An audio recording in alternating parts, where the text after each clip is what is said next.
نحمده ونستعينه ونستغفره ونؤمن به ونتوكل عليه ونعوذ بالله من شرور أنفسنا ومن سيئات أعمالنا من يهده الله فلا مضل له ومن يضلله فلا هادي له ونشهد أن لا إله إلا الله وحده لا شريك له ونشهد أن سيدنا وسندنا ونبينا وحبيبنا ومولانا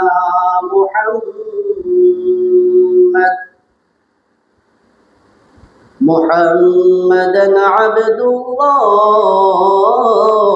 ورسوله الذي أرسله بالحق بشيرا ونذيرا وداعيا إلى الله بإذنه وسراجا منيرا أما بعد فقد قال الله تبارك وتعالى في كلامه المجيد وفي فرقانه الحميد আমার সঙ্গে সবাই পড়েন أعوذ بالله من الشيطان الرجيم بسم الله الرحمن الرحيم وإذ قال ربك للملائكة إني جاعل في الأرض خليفة قالوا أتجعل فيها من يفسد فيها ويسفك الدماء ونحن نسبح بحمدك ونقدس لك قال إني أعلم ما لا تعلمون وقال الله في شان حبيبه تعالى إن الله وملائكته يصلون على النبي يا أيها الذين آمنوا صلوا عليه وسلموا تسليما اللهم صل على سيدنا مولانا محمد وعلى آل سيدنا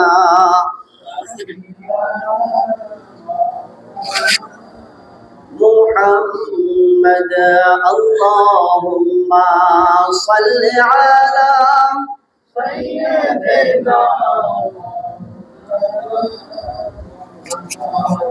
وعلى آل سيدنا مولانا محمد بڑی باری করোড়ে বান্দা এই বাড়ি তো তোমার নয় বাড়ি করো রে বান্দা, এই বাড়ি তো তোমার নয়, আপন বাড়ি কবর দেশে, আপন বাড়ি কবর দেশে, মাটি হবে বিছানায়। আল্লাহুম্মা সাল্লি আলা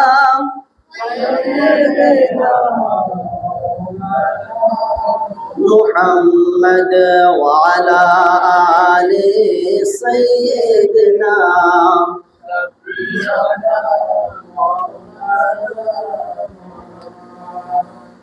কাফনের কাপড় পরতে হবে, পরনের কাপড় থাকবে না, কাফনের কাপড় পরতে হবে,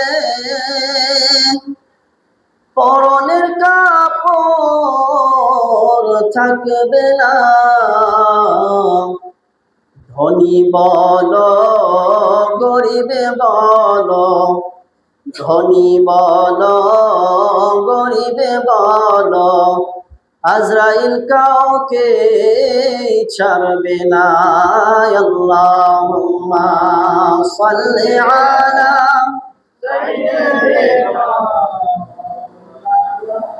মুহাম্মদ ওয়া আলা আলি সাইয়্যিদিনা مولانا محمد بلغ العلا بكماله كشف الدجى بجماله حسنت جميع خصاله صلوا عليه وآله الحمد لله যাবতীয় প্রশংসা, গুণগান, গুণকীর্তন, আরাধনা, উপাসনা সেই মহান আল্লাহ রাব্বুল আলামিনের জন্য, যে আল্লাহ তাবারক ওয়া তাআলা আমাদেরকে এই সময় বিভিন্ন জায়গায় বিভিন্ন ব্যস্ততার মধ্যে রাখতে পারতেন। যেমনটা অন্যান্য ভাইয়েরা যেরকম ব্যস্ত হয়ে আছে, কেউ বা চায়ের দোকানে আড্ডা মারছে, কেউ বা হয়তো রাস্তাঘাটে গল্প গুজারের মধ্যে সময়টাকে পার করে দিচ্ছে, বিভিন্ন জনে বিভিন্ন জায়গার মধ্যে ব্যস্ত হয়ে আছে।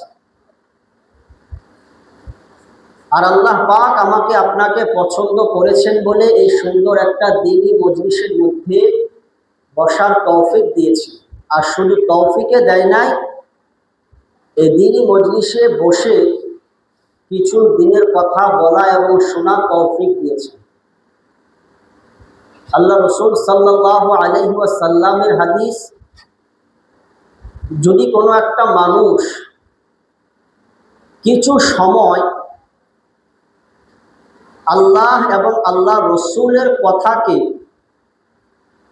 শোনে বা সেই কথা নিয়ে চর্চা করে, এক কথায় দ্বীন নিয়ে, ইসলাম নিয়ে চর্চা করে মাত্র কিছু সময়, আল্লাহ রসুল সাল্লাল্লাহু আলাইহি ওয়াসাল্লাম বলেন, যে সমস্ত মানুষগুলো দ্বীনকে নিয়ে চর্চা করছে, ওই সব মানুষের আমল নামার মধ্যে আল্লাহ পাক 60 থেকে 70 বছরের নফল ইবাদতের সওয়াব দেন। বলি সুবহানাল্লাহ। 60 থেকে 70 বছর, বর্তমান যারা আসছে 60 থেকে 70 বছর বাঁচবে কি বাঁচবে না কোনো গ্যারান্টি নাই। 50 বছর হওয়ার আগে আগে দুনিয়া থেকে চলে যাচ্ছে, তার আগেও চলে যাচ্ছে অনেকে। আল্লাহ পাক দ্বীনকে নিয়ে চর্চা করা এবং দ্বীনের প্রতি চলার জন্য একটা নিয়ত নিয়ে দ্বীনি মজলিসের মধ্যে বসার কারণে আল্লাহ পাক এতগুলো সওয়াব, নফল ইবাদতের সওয়াব আল্লাহ পাক আমার আপনার আমলনামার মধ্যে দিয়ে। সেই আল্লাহ পাকের একবার অন্তরের অন্তঃস্থল থেকে মহাব্বতের সাথে একবার শুকরিয়া আদায় করি। একই বাক্যে উচ্চ কণ্ঠে উচ্চ আওয়াজে বলি আলহামদুলিল্লাহ। বিশ্ব নবী, দয়ার নবী, মায়ার নবী সাল্লাল্লাহু আলাইহি ওয়াসাল্লাম, যে নবীর দয়ার কোনো শেষ নাই, যে নবীর মায়ার কোনো শেষ নাই, যে নবী সারাটা জীবন অত্যাচার সহ্য করেছেন, কারো ওপর অত্যাচার করে নাই, যে নবী সারাটা জীবন কখনো কোনো দিন পেট ভরে দুমুঠো খায় নাই, অথচ ক্ষুধার্ত মানুষকে সবসময় খাওয়াইছে। নিজে খায় নাই, কিন্তু ক্ষুধার্ত যারা ছিলেন তাদেরকে আহার দান করেছেন। নিজের থাকার কোনো ভালো কোনো বাসস্থান নাই, থাকার সেমন কোনো ভালো ঘর নেই, কিন্তু মানুষকে ভালো ঘরের ব্যবস্থা করে দিয়েছে। যে নবী যেই খাটের মধ্যে শুবেন সেমন একটা কোনো ভালো খাট নেই। কিসের খাট ছিল? ওমরে ফারুক রাদিয়াল্লাহু তাআলা আনহু, তিনি এক সময় আল্লাহ রসুল সাল্লাল্লাহু আলাইহি ওয়াসাল্লামের ঘরে গেলেন।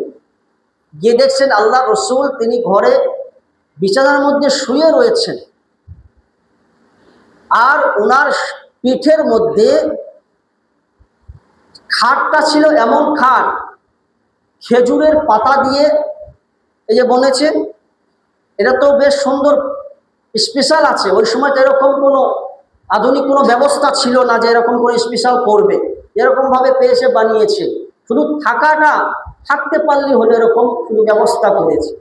আল্লাহ রসুলের পিঠের মধ্যে দড়ির দাগ, রশির দাগ, এই চাকায়ের দাগ, পুরো পিঠের মধ্যে দাগ দাগ বরাবর হয়ে উঠেছে। ওমর ফারুক রাদিয়াল্লাহু তাআলা আনহু দেখে দু নয়নে অশ্রু ঝরাচ্ছেন আর কাঁদছেন, হু হু করে কান্না করছেন যে আমি এমন একজন লোককে দেখছি যিনি দুনিয়ার মধ্যে না এলি দুনিয়ার কোনো কিছুই হতো না, হুল কায়নাত কোনো কিছুই হতো না। এমন একজন মানুষের সামনে আমি এসে দাঁড়িয়েছি, যাকে দেখছি আমি, তিনি দো জাহানের বাদশাহ, দো জাহানের সরদার। এমন একজন মানুষ যাকে আমি দেখছি, সেই মানুষটার পিঠের মধ্যে চাটাইয়ের দাগ পড়ে আছে, খুব করে কান্না করছেন। আল্লাহ রসুল বলছেন, ওমর তুমি কান্না করছো কেন? বলছেন, ইয়া রাসূলুল্লাহ, আপনি যদি আমাকে অনুমতি দেন তাহলে আপনার জন্য আমি একটা ভালো প্রসবের ব্যবস্থা করতে পারি। আপনি এরকম কষ্ট করে থাকেন, আমি সহ্য করতে পারি না। আল্লাহ রসুল সাল্লাল্লাহু আলাইহি ওয়াসাল্লাম কি বলেছিলেন শুনবেন? আমরা তো শুধু আরাম আর আরাম খুঁজে বেড়াই, কোন জায়গায় আরাম আছে সেই আরাম খুঁজে বেড়াই, কোন জায়গায় ভালো দুটো খাবার পাবো সেই খাবার খুঁজে বেড়াই, কোন জায়গায় একটু স্বস্তি পাবো সেই স্বস্তির তালাশে আমরা ঘুরে বেড়াই। আল্লাহ রসুল, যিনি সৃষ্টি না হলে কুল কায়নাত কোনো কিছুই সৃষ্টি হতো না, এমন একজন মহামানব, দয়ার সাগর, রাহমাতুল লিল আলামিন, তিনি বলছেন, হে ওমর, আমি এই দুনিয়ার মধ্যে আরাম করতে আসি নাই। একবার জোরে বলেন না সুবহানাল্লাহ। আমি এই দুনিয়ার মধ্যে আরাম করতে আসি নাই। আমি যদি আরাম করতে আসতাম, আমি যদি আল্লাহকে বলতাম, আল্লাহ এই তুর পাহাড়টা আমার জন্য সোনা করে দাও, সঙ্গে সঙ্গে তুর পাহাড়টা সোনা হয়ে যেত। বলি সুবহানাল্লাহ। আল্লাহ রসুলের একটা ইশারা, একবার শুধু জবান দিয়ে উচ্চারণ করবে, সঙ্গে সঙ্গে সেটা হয়ে যাবে। যিনি আঙুল তুললে চন্দ্রকে দুখণ্ডিত করে দেয়, যিনি পা তুললে আরশে আজিমের মধ্যে পৌঁছে যায়, এমন একজন মহামানব, দয়ার সাগর বিশ্বনবী জনাবে মুহাম্মদুর রাসূলুল্লাহ, তিনি এই দুনিয়ার মধ্যে আরাম নয়, তিনি দুনিয়ার মধ্যে কোনো আরাম আয়েশের জন্য আসেন নাই, তিনি এসেছেন মানুষের কাছে দ্বীনের দাওয়াত পৌঁছে দিতে। বলে সুবহানাল্লাহ। আজকে নবী যদি এই দ্বীনের দাওয়াত, ইসলামের দাওয়াত মানুষের কাছে না দিতেন, নবী একাই শুরু করেছিলেন মক্কার বুকে। আমাদের আমির সাহেব বলছিলেন যে এমন সময় হাদিসের মধ্যে পাওয়া যায়, আল্লাহ রসুল সাল্লাল্লাহু আলাইহি ওয়াসাল্লাম এমন সময় দুনিয়ার মধ্যে আল্লাহ তাকে পাঠিয়ে দিয়েছেন। একবার একটা কথা চিন্তা করবেন, আমরা জলসা দেই না? জলসা দেই, সভা দেই তো, জলসার মধ্যে বিভিন্ন পর্যায়ের বক্তা থাকে, থাকে না? বিভিন্ন পর্যায়ে বক্তা থাকে, বিশিষ্ট বক্তা থাকে, নির্দিষ্ট বক্তা থাকে, বিশিষ্ট বক্তা থাকে, নির্দিষ্ট বক্তা থাকে, তারপরে প্রধান বক্তা থাকে। এবার বলেন সম্মান কার বেশি? নির্দিষ্ট বক্তার বেশি না বিশিষ্টর না প্রধানের? কার সম্মানটা বেশি? নির্দিষ্ট বক্তা উনি প্রথমে ওনাকে তুলে দেন, উনি প্রথমে উঠে। নির্দিষ্ট বক্তা বলতে নিজের আশপাশের যারা হয় জ্ঞানী লোক, আলেম লোক, তাকে নির্দিষ্ট হিসাবে নাম ওখানে দেওয়া হয়। বিশিষ্ট তার থেকে একটু সম্মানী, একটু ভালো জ্ঞান। আর প্রধান বক্তা যার কাছে অজস্র জ্ঞান, যার কাছে কোরআন হাদিসের প্রচুর জ্ঞান, এমন বিশেষ প্রধান বক্তা, ওই প্রধান বক্তাকে সবার আগে তুলে দেয় যে সম্মান বেশি, এই জন্য সবার আগে তুলে দেয়। না বলে প্রধান বক্তাকে সবার লাস্টে তুলে দেয়। কোন সময় তোলে প্রধান বক্তাকে? কোন সময় তোলে? ডান হাত দিয়ে চা খান। প্রধান বক্তাকে নিশ্চয় সবার লাস্টে তোলে, তোলে না? আমার রসুল, আমার রসুল তিনি হচ্ছেন প্রধান, আমার রসুল হচ্ছেন প্রধান। হাদিস শোনাচ্ছি, বিভিন্ন হাদিসের মধ্যে বিভিন্ন ভাবে ব্যাখ্যা এসছে। আল্লাহ রসুল সাল্লাল্লাহু আলাইহি ওয়াসাল্লাম যখন দুনিয়ার বুকে আগমন করবেন, তার আগে আল্লাহ পাক কেমন ভাবে এই দুনিয়াটাকে সাজিয়েছে। আল্লাহ রাব্বুল আলামিন জনাবে মুহাম্মদুর রাসূলুল্লাহ সাল্লাল্লাহু আলাইহি ওয়াসাল্লামকে দুনিয়ার বুকে পাঠাবেন। তিনি তো কোনো সাধারণ মানুষ নন, এমন একজন মহামানব যে রাসূল দুনিয়ার মধ্যে আসবেন। ওই রাসূল আসার আগে আগে আল্লাহ সুবহানাহু ওয়া তাআলা আকাশটাকে প্যান্ডেল করছেন, বলি সুবহানাল্লাহ। পুরো আকাশটাকে তিনি প্যান্ডেল করেছেন। ওই আকাশের মধ্যে চন্দ্র, সূর্য, গ্রহ, নক্ষত্র অসংখ্য লক্ষ কোটি কোটি রয়েছে। এগুলো হচ্ছে ওই প্যান্ডেলের ওপরে লাইটিং এর ব্যবস্থা করে দিয়েছেন, বলি সুবহানাল্লাহ। আল্লাহ রসুল জনাবে মুহাম্মদুর রাসূলুল্লাহ তিনি দুনিয়ার বুকে আসবেন। লাইটিং এর ব্যবস্থা হয়ে গেল, প্যান্ডেলের ব্যবস্থা হয়ে গেল, সুন্দর করে আকাশটাকে আল্লাহ তাআলা সাজিয়ে রেখে দিলেন। এবার স্টেজটাকে করবেন মক্কা নগরী, বলি সুবহানাল্লাহ। মক্কা নগরীকে স্টেজ করবেন, আর ওই স্টেজের মধ্যে প্রধানের একটা চেয়ার থাকে, থাকে কি থাকে না? একটা নামি দামি একটা ভালো চেয়ার থাকে। মা আমিনার কোলটাকে আল্লাহ রসুলের জন্য করে দিয়েছেন আসন স্বরূপ, বলি সুবহানাল্লাহ। মক্কা নগরী প্যান্ডেলে, মক্কা নগরী স্টেজ, আর ওই স্টেজের মধ্যে আল্লাহ রসুলের বসার জায়গা আসন করে দিয়েছেন মা আমিনার কোল। আল্লাহ রসুল জনাবে মুহাম্মদুর রাসূলুল্লাহ সাল্লাল্লাহু আলাইহি ওয়াসাল্লামের জন্য সমস্ত ব্যবস্থা করে রেখে দিলেন। প্যান্ডেলের ব্যবস্থা হয়ে গেল, স্টেজের ব্যবস্থা হয়ে গেল, লাইটিং এর ব্যবস্থা হয়ে গেল, সব কিছুর ব্যবস্থা ঠিকঠাক হয়ে গেল। এবার নির্দিষ্ট বক্তা আসবে, বিশিষ্ট বক্তা আসবে। আল্লাহ পাক রব্বুল আলামিন সর্বপ্রথম আল্লাহর রসুলের কথা বলার জন্য, প্রধান বক্তার আগমনের কথা বলার জন্য সর্বপ্রথম আল্লাহ তাআলা আদম আলাইহিস সালামকে পাঠালেন, বলি সুবহানাল্লাহ। আদম আলাইহিস সালাম দুনিয়ার মধ্যে আসলেন। দুনিয়ার মধ্যে এসে প্রধান বক্তা আসবেন, বিশ্বনবী দুনিয়ার মধ্যে আসবেন। কবে আসবেন, কোন সময় আসবেন, ওই সময় দুনিয়ার পরিস্থিতি কেমন হবে? আদম আলাইহিস সালাম এসে তার ছেলে তার উম্মতের কাছে এইবার এক এক করে খুলে বলতে লাগলেন যে আখির জামানায় এমন একজন মহামানব আসবেন, এমন একজন নবী আসবেন, এমন একজন রসুল আসবেন যিনার পরে আর কোনো রসুল নাই, যিনি আসার পরে আর কোনো নবী নাই। তিনি হচ্ছেন খাতামুন নবিয়্যিন, তিনি হচ্ছেন সাইয়্যিদুল মুরসালিন, তিনি হচ্ছেন রাহমাতুল লিল আলামিন। এমন একজন নবী আসবেন। আদম আলাইহিস সালাম তার সন্তানদেরকে কথা জানিয়ে দিলেন। এবার আদম আলাইহিস সালাম দুনিয়া থেকে চলে গেলেন। যাওয়ার পরে আবার আরেক বক্তাকে আল্লাহ তাআলা পাঠিয়ে দিলেন, শীস আলাইহিস সালাম। এবার শীস আলাইহিস সালাম আসার পরে একে একে তার উম্মতদেরকে আবার যখন মানুষ ভুলে যায় ওই সময় আবার স্মরণে নিয়ে আসার জন্য আবার নতুন করে বলতে হয়।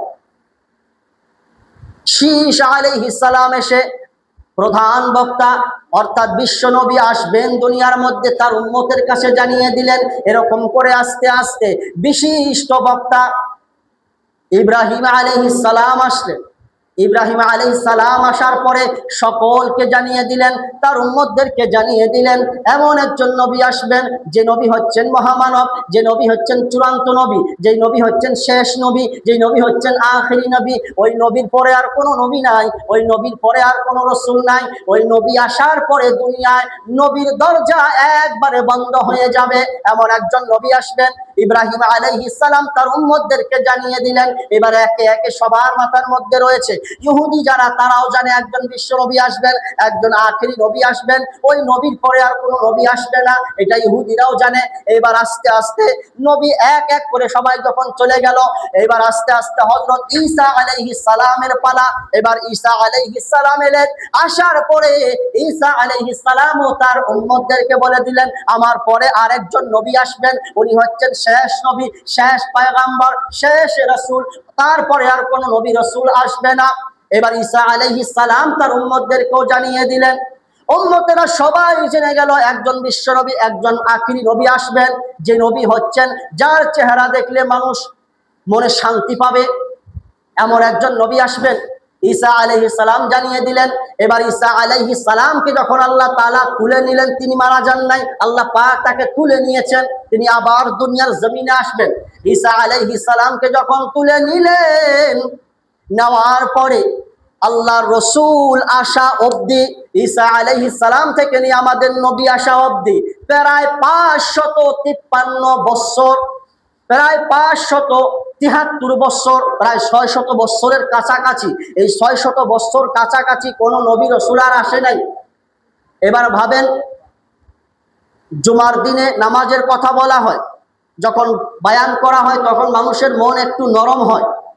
যখন নামাজ না পড়লে কি শাস্তি আসে সেই শাস্তির কথা যখন বলা হয় মনে একটু ভয় হয়, হয় কি হয় না?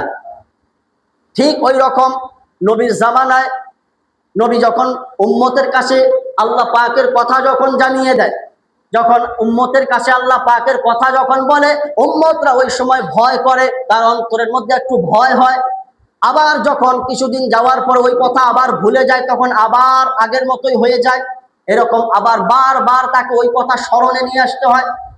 ঠিক ওই রকম ঈসা আলাইহিস সালাম চলে যাওয়ার পরে আল্লাহ রসুল পর্যন্ত এই প্রায় 600 বছর ধরে কোনো নবী রসুল আসে নাই। তাহলে একবার চিন্তা করেন, আমাদের এক সপ্তাহ না বললে মানুষ বিধর্মী হয়ে যায়, তাহলে 600 বছর প্রায়, তাহলে ওই সময়ে ওই জামানার মানুষগুলো কেমন ছিল?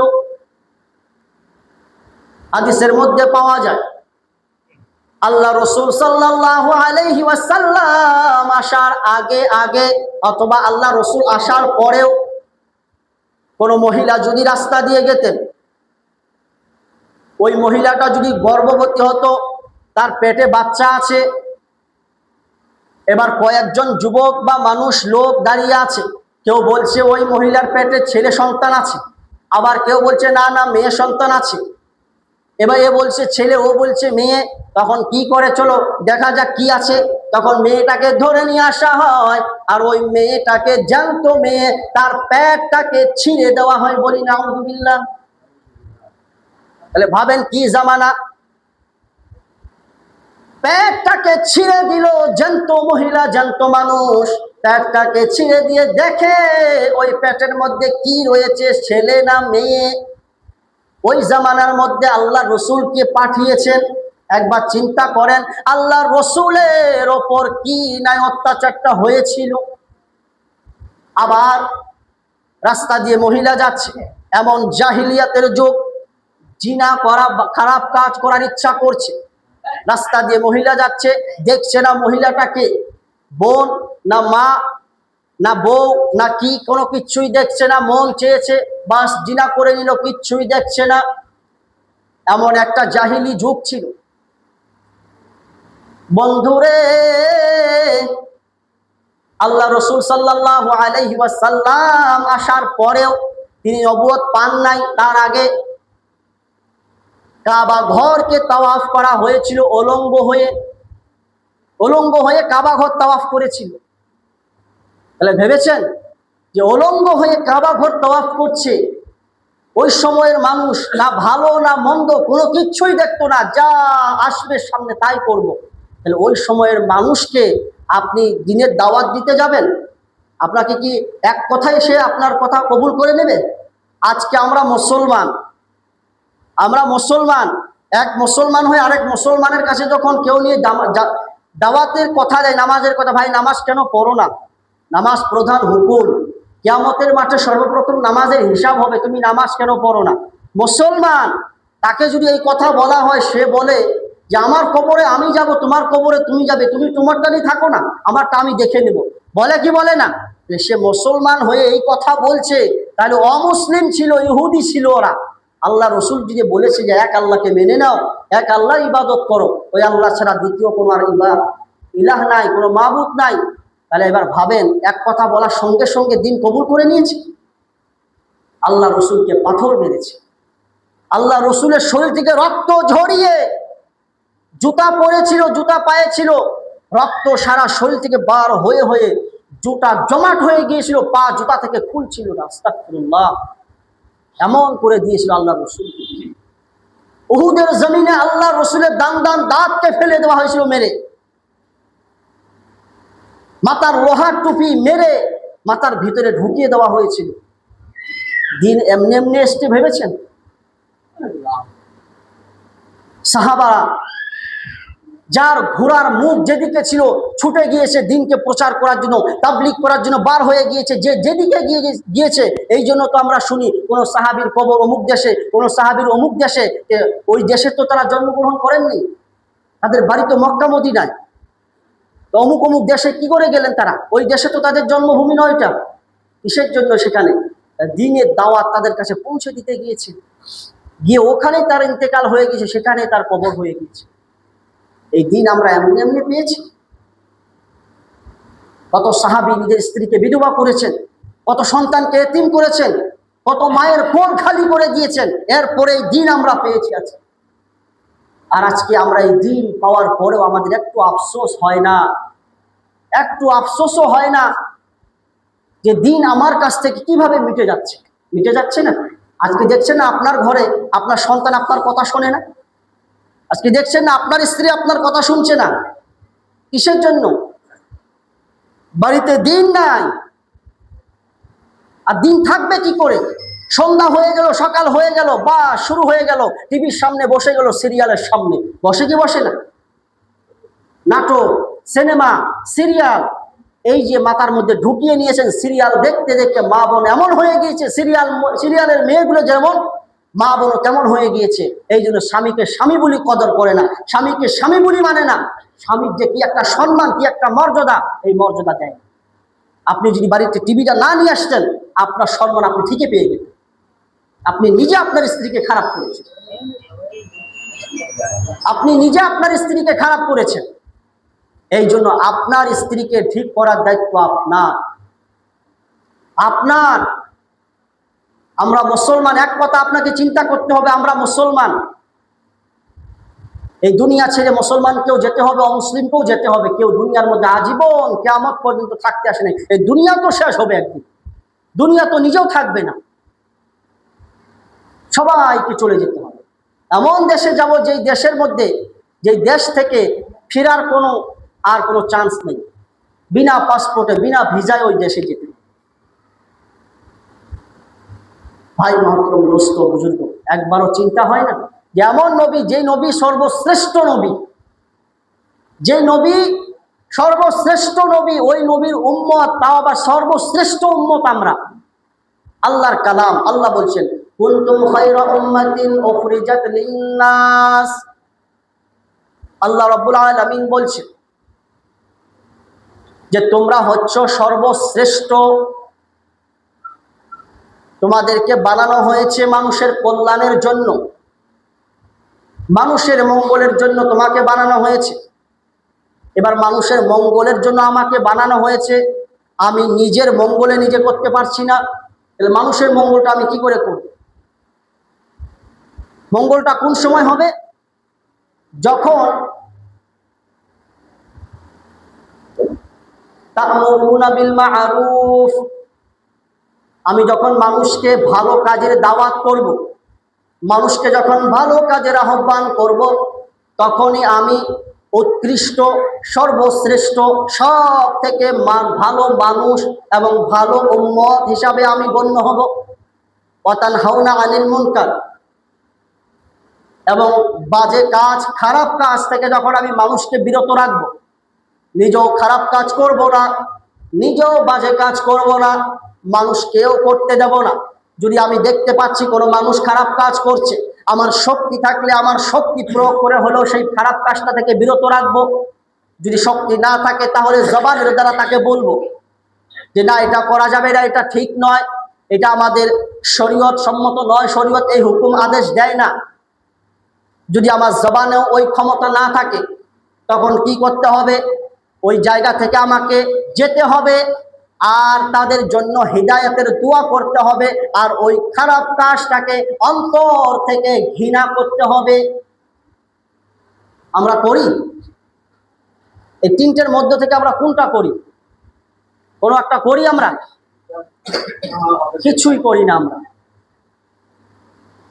যদি কেউ গ্রামের মধ্যে মুসলমানের ছেলে বক্স বাজাচ্ছে ওপেন, গ্রামের মধ্যে অসুস্থ মানুষও থাকতে পারে, আছে না?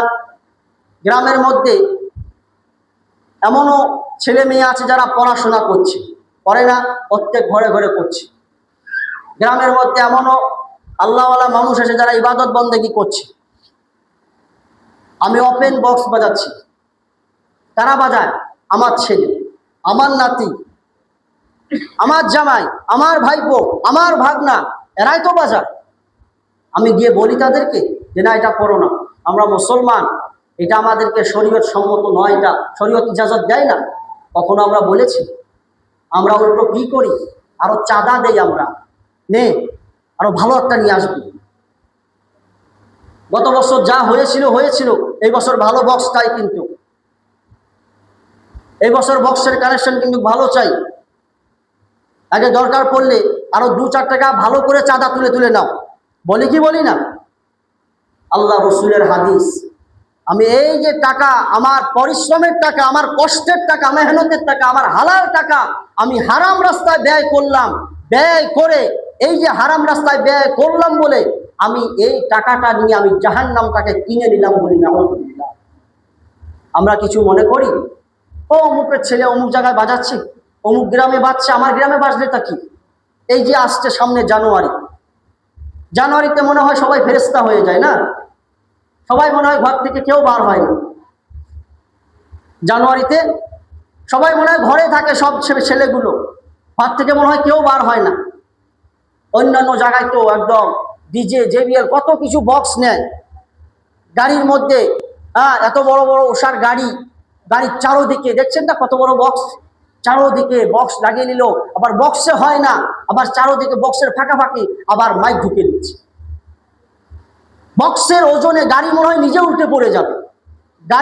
গাড়ি যদি 1 টন মাল যদি নেওয়ার ক্ষমতা থাকে, সেখানে আমি 2 টন মাল ঢুকিয়ে দিলাম, দিয়ে আমি সেই জায়গার মধ্যে আবার জেনারেটর ঢুকিয়ে দিচ্ছি, দিয়ে বাস ধুমধাম করে জানুয়ারি পালন করছি। আল্লাহ রসুলের হাদিস শুনে রাখেন, যার যার ছেলে, যার যার নাতি, যার যার ভাগনা ভাগ্নি এই সমস্ত 1 জানুয়ারি বা এই বাজে কাজের সঙ্গে জড়িত হয়ে থাকে, আল্লাহ রসুলের হাদিস, তুমি ওই জায়গার মধ্যে যে টাকাটা ব্যয় করলে, ওই টাকাটা যে তুমি দিলে, ওই টাকাটা দিয়ে তুমি জাহান্নামের আগুন কিনে তুমি তোমার পেটে ঢুকিয়ে দিলে, বলি না। এই জন্য ভাই মহতরম, দোস্ত, বুজুর্গ, আমরা নবীকে ভালোবাসি কি বাসি না বলেন তো? বাসি কি বাসি না? আজকে পুরো দুনিয়া একটাই ট্রেন্ডিং চলেছে বর্তমান। মোবাইল খুললেই দেখবেন আই লাভ মোহাম্মদ সাল্লাল্লাহু আলাইহি সাল্লাম, পুরো ট্রেন্ডিং বনে গিয়েছে আমাদের নবীর নামে। পুরো দুনিয়ার মধ্যে পুরো দুনিয়া ট্রেন্ডিং হয়ে গেছে নবীর নামে, পুরো দুনিয়া কাঁপছে বর্তমান। শুধু কোন এক জায়গার মধ্যে এই পোস্টার লাগানোর কারণে শুধু অ্যারেস্ট করেছিল বলে আজকে পুরো দুনিয়া আমার নবীর নামে, পুরো দুনিয়া থরথর করে কাঁপছে। পুরো দুনিয়ার বড় বড় ইহুদিগুলো, ইসলামের দুশ্মনগুলো কাঁপাকাঁপি করছে আজকে ভয়ে। আর আমরা ওই নবীকে ভালোবাসি, আমরা ওই নবীকে ভালোবাসি বলে দাবি করি, কিন্তু ওই নবীর মহব্বত আমার অন্তরে আছে? বলেন, প্রকৃত মহব্বত অন্তরে আছে? আমাদের অন্তরে নাই। যদি থাকতো, নবীর সুন্নত যেটা প্রকাশ্য সুন্নত, সেটা হচ্ছে দাড়ি। এই দাড়িটা হচ্ছে নবীর প্রকাশ্য সুন্নত। আমি নবীর অন্যান্য সুন্নত যেগুলো গোপনীয় সুন্নত, ওগুলো মানি কি মানি না ওইটা লোকে জানে না, ওইটা আল্লাহ জানে আর আমি জানি। কিন্তু এটা হচ্ছে প্রকাশ্য সুন্নত, এটা হচ্ছে প্রকাশ্য সুন্নত, এটা হচ্ছে প্রকাশ্য সুন্নত। এগুলো কি প্রকাশ্য সুন্নত একটা, এগুলো সবাই দেখে, সবার নজরে পড়ে। এই প্রকাশ্য সুন্নত আমরা কয়জন ফলো করি? শুধু মুখে নবীকে ভালোবাসি, নবীর জন্য জান দেব, নবীর জন্য প্রাণ দেব, এটা মুখে শুধু বললে হয় না, অন্তরের মধ্যে থাকতে হয়। আসল মহব্বত অন্তরের মধ্যে রাখতে হবে। আর অন্তরের মধ্যে যদি ওই মহব্বত থাকে, তাহলে এই যে প্রকাশ্যে যেগুলো সুন্নত, এগুলো অটোমেটিক এসে যাবে আমার মধ্যে। আমরা শুধু মুখে বলি,